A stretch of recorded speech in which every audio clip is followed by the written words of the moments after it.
I did not hit her. It's not true. It's bullshit. I did not hit her. I did not. Oh, hi, Mark. Oh, hi, Johnny. I didn't know it was you. How's it going? I just went to saw Disaster Artist with James Franco. How was it? I cannot tell you. It's confidential. Anyway, how's your sex life? Well, actually, my girlfriend's been dead for 2 years, Johnny. What a story, Mark. Anyway, I gotta go review this movie. Bye, doggy. You're my favorite customer, Johnny. Hi, I'm Lucas. And I'm Raza. And you're watching Coog Cinema Reviews.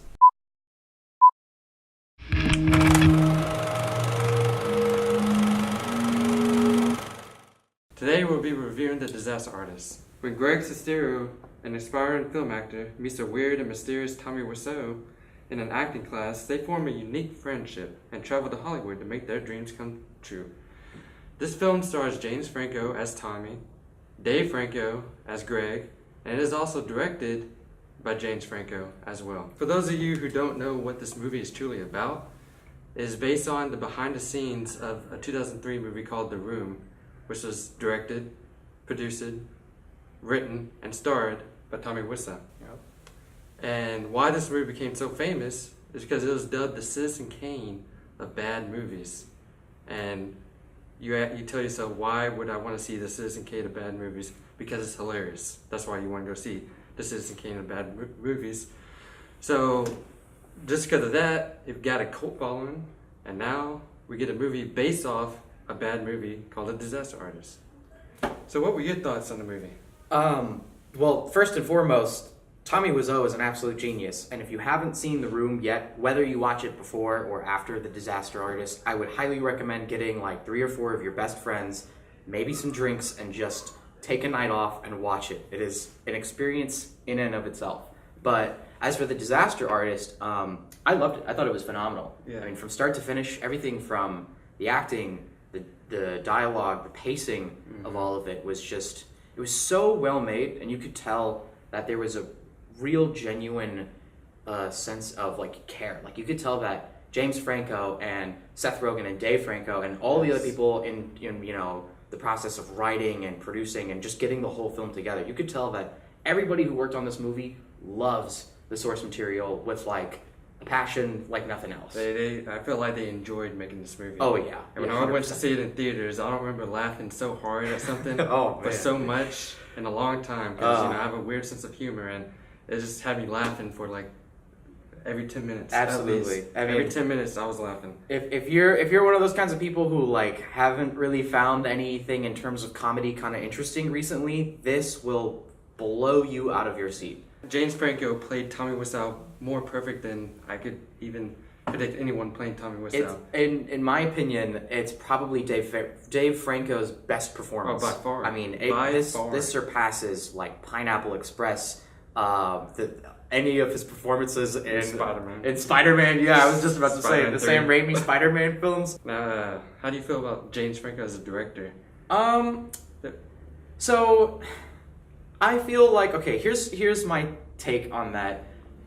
James Franco is an alright director. He's not a bad director by any means. He's not bad, but like nothing. There wasn't anything special, right? Nothing special. None of like the cinematography or music or anything like that was really anything to write home about. But at the same time, it was just enough to where it adds to the film's watchability without being obtrusive. So it's not like you notice that there's a lack of cinematography or you notice that there's an overabundance of cinematography. Like, you won't like be watching the movie and think, wow, there's a lot of still shots. Or you won't be at the same time watching the movie and thinking, wow, this camera moves way too much like it's a Jason Bourne film. Yeah. It's just enough. And I think it's perfect. Like, his directing style, it's very safe. But for how safe it is, it works perfectly for this film.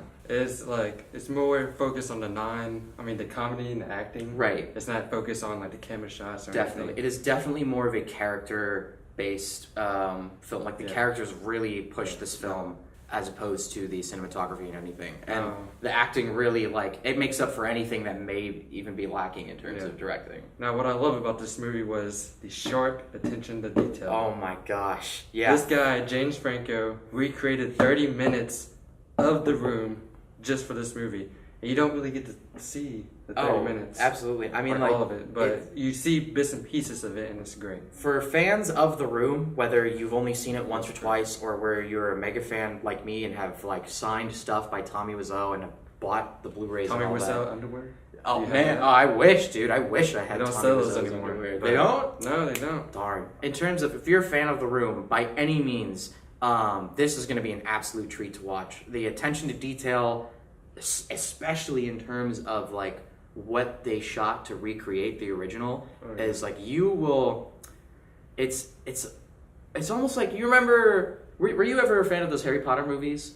I was a semi-fan. Yeah. Okay, well, like, if you were ever a fan of anything else, like a book or a novel that was adapted well, like the Harry Potter movies, and, like, that sense of, like, satisfaction and content that you get when you just watch it, and they did it so well, and it's like, I couldn't be any happier with it. Yeah. That if you're a fan of The Room, that's how you're going to walk out of the theater. You're not going to walk out disappointment unless you just hate James Franco. Yeah, right? yeah. If you hate James Franco, don't How even can you hate James Franco? You can't. How can you hate James Franco? If I had one complaint, though, about the movie, is that it didn't talk about the editing process of the movie. Really? At all. It didn't talk about the editing, the dubbing.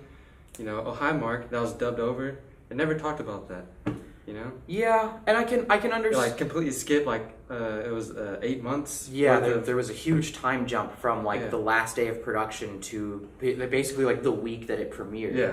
And I can completely understand that, but I will also say, as a guy who does a lot of post-production, and also a guy who does a lot of, like, writing and editing, it would be really hard to make that funny and, like, interesting as the rest of the movie, because for, as, you know, how funny and just flat-out amazing the rest of the movie was, I would think that the post-production scene would kind of drag on, or it would I feel like it wouldn't really add much. And also another theory, Greg Sestero is the one who wrote the book The Disaster Artist, and he wasn't really around for the 8 months of post-production, so that could be another reason. And it is technically an adaptation of the book. Yes. So yes, this is is the probably book the first, explanation. by the way. It was the book first. Yes. Would you recommend people to watch The Room before seeing the movie? So here's the thing with that. I would recommend people watch The Room regardless. Whether you plan on watching this movie or not, if you haven't seen The Room, it's just something that you need to see. Even if you're not a huge fan of cinema, it's terrible, but you're gonna laugh. It's a one in a lifetime experience. It's not even about what's funny that's on screen. What's funny is that, like, the way it affects you. And it's almost like the end of the film. I'm not going to spoil anything, but the end of the film, The Room, is such a sweet release. It's really great. I mean, like, if you think about it, like, it doesn't matter if it didn't do well for the time. Right. Like, the same year, The Day After Tomorrow was a huge box office success, but no one's talking about that movie right now. Right now, people are talking about The Room. Exactly. Came out 14 years ago. People are still talking about it. Exactly. That's how much of an impact it's made. It's the kind That's why this movie is made. It's the kind of film that holds up, and it's also the kind of film that once you see it, you're going to want to share it with everybody. It's like a virus. I mean, it's great.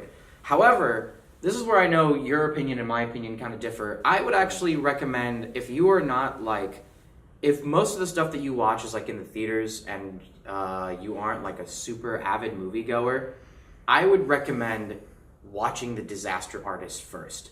Because not only is it going to put a lot of stuff in, take you by shock in like, context. Really? You made a movie like this? Exactly, but it's also like you're going to have this sense of disbelief that, like, I can't believe that this was a movie and that these people are real. And it then cost $6 million to make. It costs $6 million to make, and then you're going to go and watch The Room after seeing The Disaster Artist, and your disbelief is going to be confirmed, and it will be real. The nightmare is true, but it's a wonderful nightmare. Yes. Yeah. It's I'm doing a terrible job of describing it, but in my opinion, I feel like if you're not a very avid moviegoer, if you don't have like a bunch of, I don't know, I want to put it like this, but if you don't have a collection already, if movies really aren't something that you're super into, watch The Disaster Artist first, then go rent Surprise The Room. factor. Yeah, absolutely. All right. Now, to the end of it, what would you rate this movie 1 out of 10? Oh, so before I get into the rating, for non-fans, real quick, if you want a comedy that is just going to give you several bouts of genuine laughter and a good few moments of sympathy to where you feel, almost at the same level as the characters on screen. You have those same hold your breath, edge of the seat moments as the characters are having on screen, almost like you're on set right then and there. I would say, obviously, go see it. I mean, this movie, you're going to be cheering for the underdog the whole way through. It's a wonderful romp through and through. If you are a fan, this movie is a little difficult to pin down because it's neither like a direct tale about Wiseau, nor is it like an expose on the room. The film celebrates, I would say, the amateur and the ardent, though often misguided, pursuit of what people are passionate about. And there's a great line in the movie, not a spoiler or anything, there's a great line in the movie that goes, just because you're passionate doesn't mean it's going to happen. Yeah. And this movie is exactly about that. At least, it may not happen in the way that you would expect. Yeah. In terms of rating, though, regardless if you're a fan or not, I would give this a strong 8, light 9 out of 10. Absolutely. Like you, I give this movie to non-fans an 8 and to fans a 9, in my opinion. Yeah. If you're fans of the room, you're just gonna give it a high 9. Oh yeah. If you're not fans, you're still gonna give it an 8 because it's hilarious. Oh yeah, it's gonna be something that you're gonna walk out more than happy. This movie is well worth your time and money. Absolutely. Okay, well, thank you for watching. This has been Coog Cinema Reviews. Don't forget to share this video, like this video, and follow Coog TV on Facebook, Instagram, Twitter, YouTube, etc. Alright, have a nice day. Until next time. Adios.